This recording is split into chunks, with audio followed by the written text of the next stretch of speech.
لب پہ میرے یہ صدا ہے، شاہزلی نور زمان.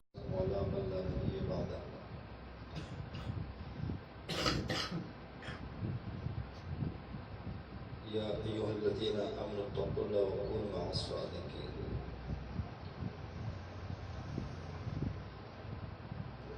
میرے واجب الاحترام عزیز ساتھیوں، بزرگوں اور دوستوں، میرا اور آپ کا، ہم سب کا یہاں جمع ہونا یہ کسی مقصد کے تحت ہے، اور وہ مقصد یہ ہے کہ ہم اللہ کو راضی کریں، اللہ کو راضی کریں، اور اس کے بدلے میں اللہ پاک ہمیں ہماری آخرت بنا دے، اور ہم اللہ کو ایسے راضی کریں کہ اللہ تبارک و تعالیٰ اس کی برکت سے ہماری دنیا بھی بنا دے اور آخرت بھی بنا دے. ہم سب کا مقصد یہی ہے کہ اللہ پاک ہم سے راضی ہو جائے، اور انسان کا دنیا میں آنا اس کا مقصد بھی یہی ہے کہ اللہ پاک ہم سب سے راضی ہو جائے. اب اللہ کو راضی کرنا ہے کس طریقے سے؟ تو یہاں بھی اللہ جل جلالہ نے ایک قید لگا دی، فرمایا کہ میں نے اپنے آپ تک پہنچنے کے تمام راستوں کو بند کر دیا سوائے ایک راستے کے کہ وہ میرا حبیب صلی اللہ علیہ وسلم کا راستہ ہے، اس راستے سے چل کر آؤ گے تو مجھ تک پہنچ جاؤ گے، مجھے پالو گے.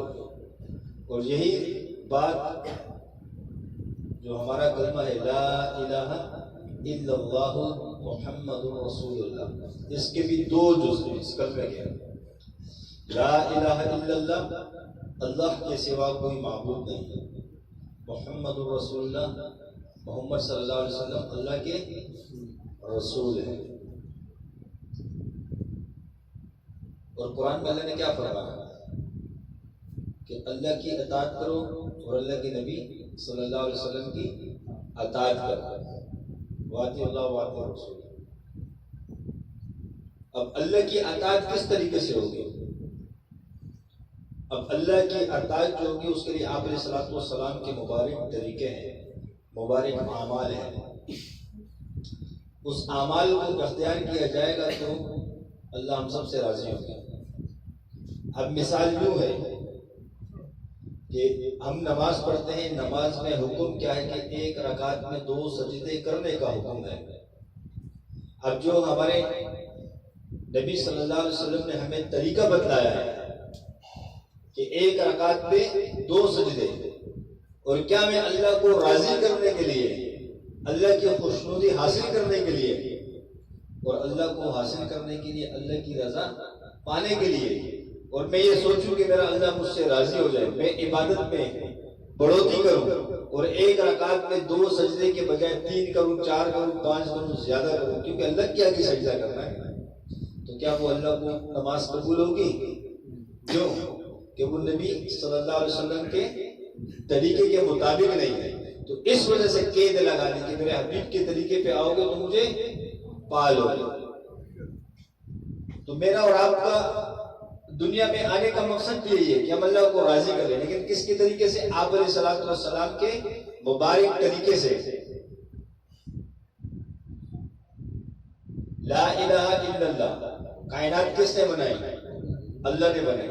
کائنات کا وجود نہیں تھا، اللہ نے 6 دن کے اندر آسمان زمین کو کھڑا کر دیا. اب اس پہ غور کریں کہ اللہ کے سوا کوئی طاقت ایسی نہیں جو بنا اسباب کے، بنا کسی چیز کے موجود ہونے کے کسی چیز کو تخلیق فرما دے. یہ ہے رب العالمین، تمام جہانوں کا پالنے والا، یہ تمام جہان کا خالق ہے، مالک ہے، اور تمام کائنات کی تمام مخلوقات کو رزق دینے والا ہے. یہ ہے لا الہ الا اللہ. انسان جب کسی چیز کو ایجاد کرتا ہے تو اس کے لیے ایک چیز ہوتی ہے، مٹیریل ہوتا ہے، اس پہ تجربات کیے جاتے ہیں، اس چیز کو تجربہ کر کر کے تب بھی اللہ اس کو وجود دیتا ہے، کیونکہ اللہ کسی کی محنت کو ضائع نہیں کرتا. ایک تو یہ ہے کہ کسی چیز کے ہونے سے، یعنی زمین موجود ہے، اسی میں انسان کھوج میں لگ جاتا ہے، کہ اس کو تلاش کی جائے، ممکن ہے کوئی خزانے نکلے، کوئی معدنیات نکل آئے، کوئی انسان کو فائدہ دینے کی چیزیں حاصل ہو، تو کیا وہ زمین کا وجود موجود ہے؟ اسی میں ریسرچ کی جاتی ہے، اسی میں تحقیقات کی جاتی ہے۔ جب اللہ وہ محنت کرتے ہیں تو اللہ ان اس محنت کا صلہ دے کر ان کو وہ چیزیں دے دیتا ہے جس کی وہ کھوج میں لگتے ہیں۔ لیکن اللہ تو ایسے اللہ ہے کہ نہ آسمان موجود ہے نہ زمین موجود ہے، کچھ موجود نہیں، بنا موجود کے، بنا کسی چیز کے اپنے ارادے سے بنا دیا۔ زمین کا ایک ذرہ موجود نہیں، اللہ نے حکم کیا، جب اللہ نے چاہا تو زمین کو بچھا دیا اللہ نے، جب اللہ نے چاہا تو آسمان کی چھت کو ہم سب کے کھڑا کر دیا۔ اب اللہ نے ہواؤں کو پیدا فرمایا، پہاڑوں کو پیدا فرمایا، سمندروں کو پیدا فرمایا، چرند پرند کو پیدا فرمایا، تمام تر مخلوقات کو اللہ نے پیدا فرمائی ہے۔ لا الہ الا اللہ۔ تو اس اللہ کو حاصل کرنے کے لیے، اس اللہ کو حاصل کرنے کے لیے اس چیز میں ہم غور کریں، ہر چیز کے اندر جب ہم غور کریں گے تو وہ خود گواہی دے گی کہ ہے مجھے کوئی پیدا کرنے والا۔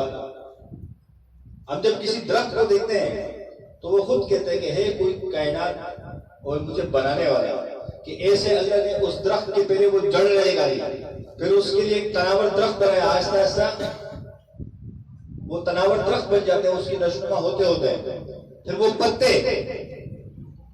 اس کا تنا کیسے سخت ہوتا ہے، پتے کیسے ہوتے ہیں، پھر جب اللہ اس میں میوے لگاتا ہے تو میوے کیسے ہوتے ہیں، میوے کا ذائقہ کیسے ہوتا ہے۔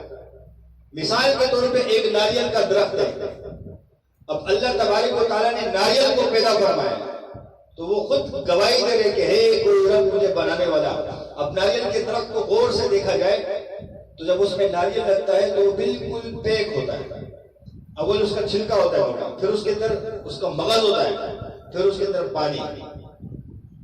تو کیا ہمیں اس کے ٹہنی کے اندر، شاخ کے اندر، اس کے تنے میں کوئی پائپ نظر آتا ہے کہ اس کے اندر پانی پہنچایا جائے؟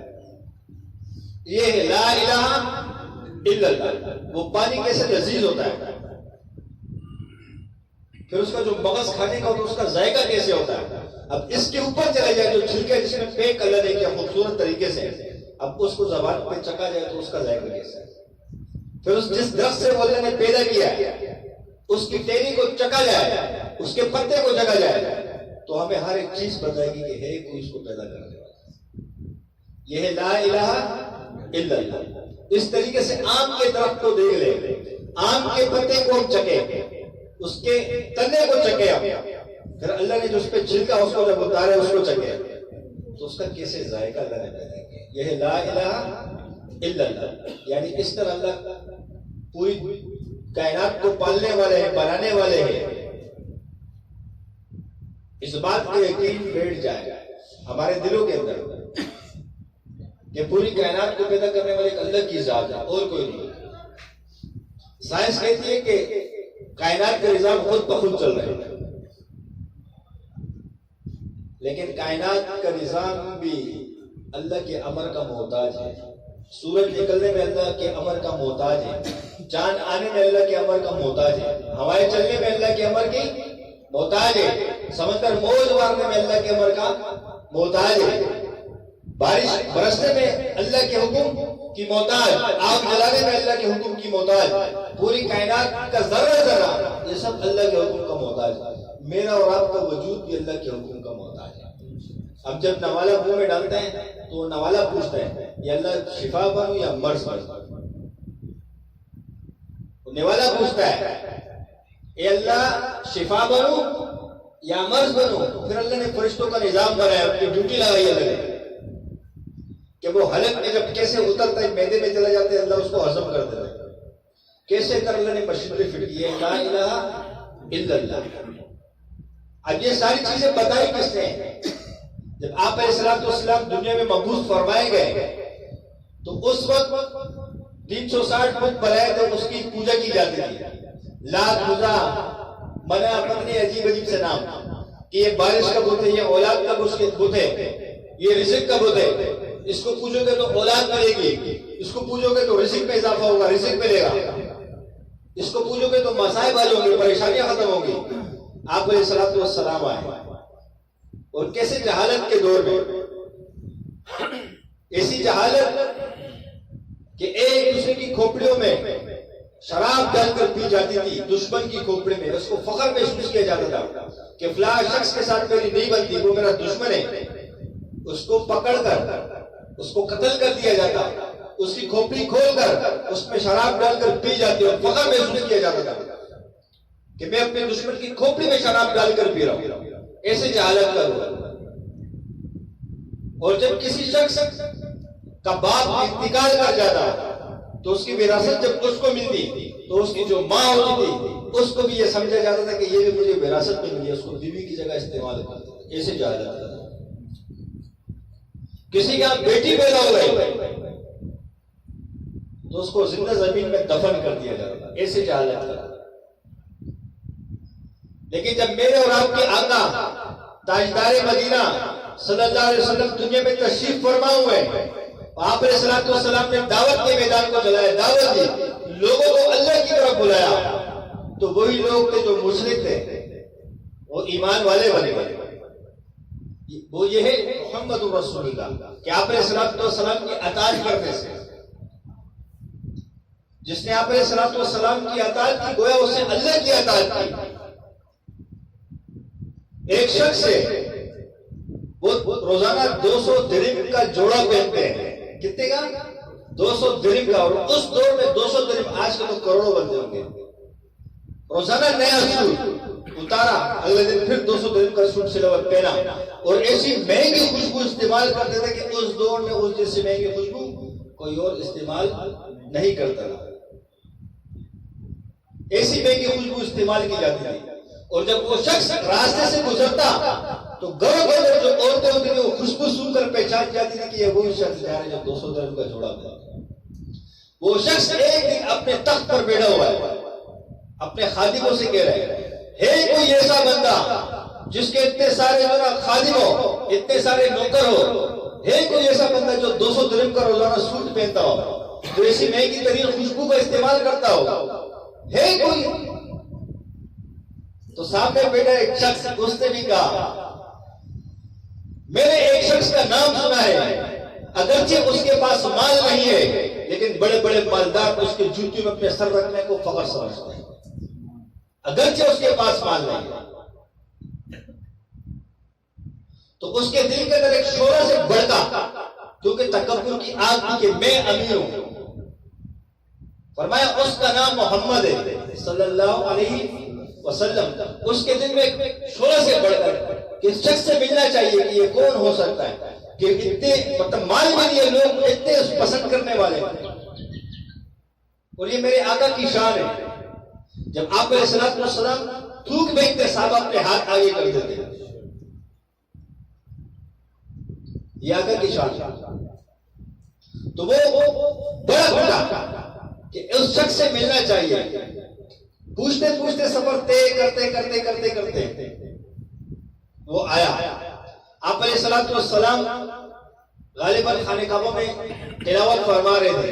آپ علیہ الصلوۃ والسلام کو جب دیکھا پہلی نگاہ پڑی تو آپ علیہ الصلوۃ والسلام کو دیکھتے ہی رہ گیا، کیونکہ اللہ نے میرے نبی کو ایسے بنایا کہ جس نے دیکھا وہ اسی کا ہو گیا، ایسے بنایا تو دیکھتے ہی رہ گیا وہ۔ آپ علیہ الصلوۃ والسلام بھی تلاوت فرما رہے، دیکھتے گئے جب آپ علیہ الصلوۃ والسلام نے بھی توجہ فرمائی تو وہ بیچارہ گمسم، جیسے کوئی شخص اپنی معشوق کو دیکھ کے گمسم ہو جاتا ہے، خوش ہو جاتا ہے، تو ویسے دیکھتا آپ علیہ الصلوۃ والسلام کو۔ آپ علیہ الصلوۃ والسلام نے پوچھا، بات چیت کی، مخاطب کی اپنی طرف، فرمایا آپ کا نام محمد ہے صلی اللہ علیہ وسلم؟ فرمایا ہاں۔ فرمایا مجھے کلمہ پڑھا۔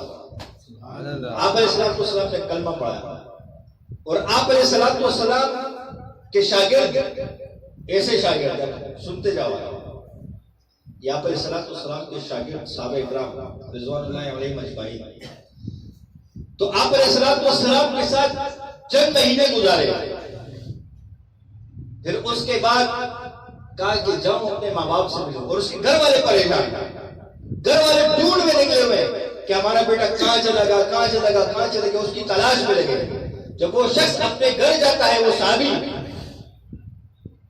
اور جیسے دور سے لوگ دیکھتے ہیں تو بچے آتے ہیں رو رو کر کہتے ہیں، بھاگتے ہوئے آتے ہیں کہ میرے ابا جان آ گئے، ہمارے ابا جان آ گئے۔ ماں دیکھتی ہے، ماں کہتی ہے میرا لخت جگر آ گیا۔ باپ دیکھتا ہے میرا پیارا بیٹا آ گیا۔ بیوی دیکھتی ہے میرا پیارا شور آ گیا۔ یہ نعرے لگتے ہیں، اس کو ریسیو کیے جاتے ہیں، استقبال کرتے کرتے گھر لے کر آتا ہے، پوچھتے ہیں بیٹا احوال سنا، کہاں دن گزارے، کہاں مہینے گزارے، کیسے وقت کٹا، کیسے وقت گزرا۔ ہائے ہائے اس زبان پہ تالا لگائے بیٹھے۔ فرمایا ابا جان دنیا کے سب سے حسین شخص سے ملاقات کی، اس کے ہاتھ میں ہاتھ دے دیا۔ فرمایا بیٹا اور کیا کیا؟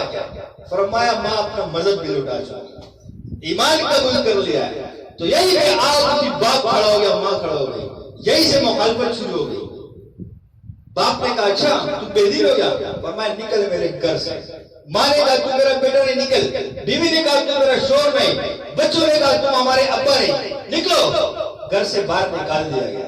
اور جب آنے لگا تب باپ نے بلایا، اس کو بلایا، اس کی قمیض اتاری گئی، کپڑے اتار دیے گئے، کہا یہ بھی ہمارے اسکول یہاں پر جاؤ ایسے۔ تو صحابی فرماتے ہیں جب وہ نکلنے لگا اس حال کے اندر تو دیکھا اس کا اونٹ جس کپڑے میں گھاس کھاتا تھا اس کپڑے کو اٹھایا، اس سے اپنا احسار باندھا، تیبن جس کو کہتے ہیں، لونگی تیبن جو بھی سمجھ لو، وہ باندھا، وہی سے نکل چلا مکے کی جانب۔ آپ علیہ السلام کے پاس آئے، آپ علیہ السلام کو کارگزاری سنائی، آپ علیہ السلام کی صحبت میں بیٹھے۔ ایسے شاگرد کہ آپ علیہ السلام کو اپنے شاگردوں پہ فخر۔ جب مدینہ ہجرت کا وقت آیا تو میرے آقا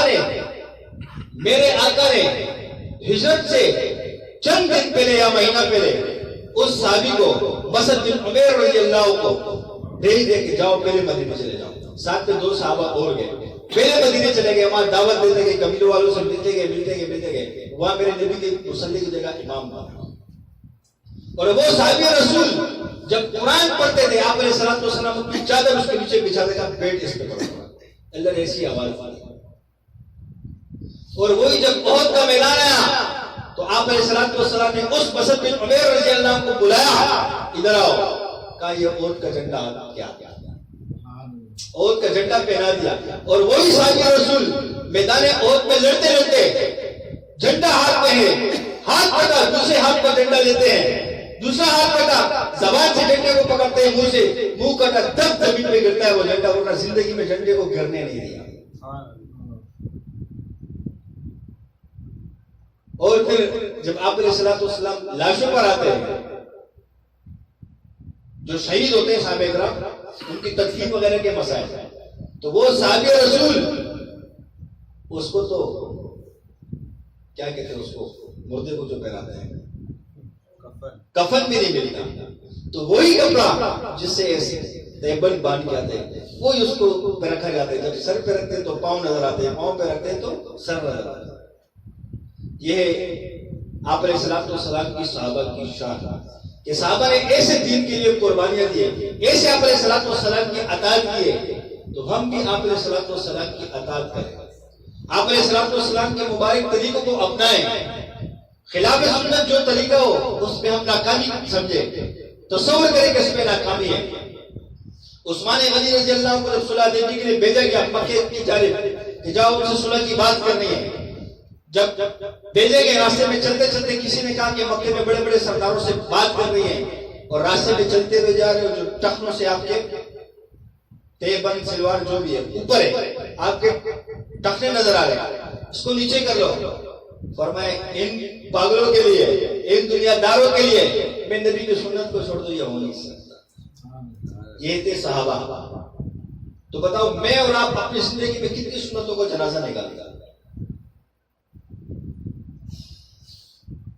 میری اور آپ کی زندگی میں سنت طریقے پر آ جائے، آپ علیہ السلام کے مبارک جتنے بھی سنت طریقے ہیں وہ ہم سب کی زندگی میں زندہ ہو جائے، چاہے وہ ہمارے ان کا تعلق ہمارے جسم کے ساتھ ہو، ہمارے لباس کے ساتھ ہو، ہمارے معاملات کے ساتھ ہو، ہماری معاشرت کے ساتھ ہو، ہماری گھر کی زندگی ہو یا باہر کی زندگی ہو، ہر دنیا کے شعبے میں آپ علیہ السلام کے مبارک طریقہ زندہ ہوتا ہے.